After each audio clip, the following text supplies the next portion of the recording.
Nothing says summertime like fresh zucchini from the garden. Today, we're making zucchini pancakes. These golden delights are crispy on the outside, tender on the inside, and bursting with flavor.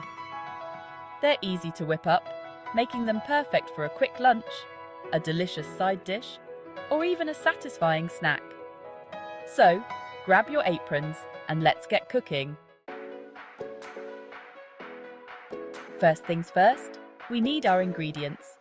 For this recipe, you'll need 2 cups grated zucchini, about 2 medium zucchini, half a cup finely chopped onion, 1 large egg, lightly beaten, a 1/4 cup all-purpose flour, a 1/4 cup grated Parmesan cheese, 1 teaspoon salt, half a teaspoon black pepper, and a 1/4 cup vegetable oil for frying.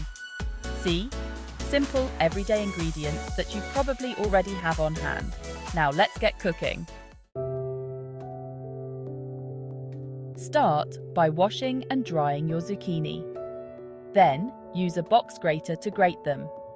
Make sure to grate them on the larger holes for the best texture. Once grated, place the zucchini in a colander and sprinkle with salt. Let them sit for about 10 minutes to drain any excess moisture.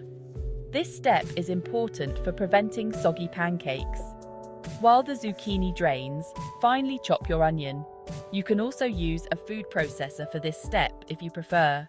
Now, it's time to combine our ingredients. In a large bowl, combine the drained zucchini, chopped onion, beaten egg, flour, Parmesan cheese, salt and pepper. Use a fork to mix everything together until just combined. Don't overmix the batter, or your pancakes will be tough. Next, heat the vegetable oil in a large skillet over medium heat. Once the oil is hot, drop spoonfuls of the zucchini batter onto the skillet, leaving some space between each pancake. Cook the pancakes for 2 to 3 minutes per side, or until they are golden brown and crispy. Use a spatula to carefully flip the pancakes and cook the other side. Once cooked through, remove the pancakes from the skillet and place them on a plate lined with paper towels to absorb any excess oil. Serve your zucchini pancakes immediately. They're delicious on their own, or you can top them with a dollop of sour cream or yogurt, some fresh herbs, or even a sprinkle of cheese. And that's it. Another recipe down. Be sure to like and subscribe for more delicious and easy recipes.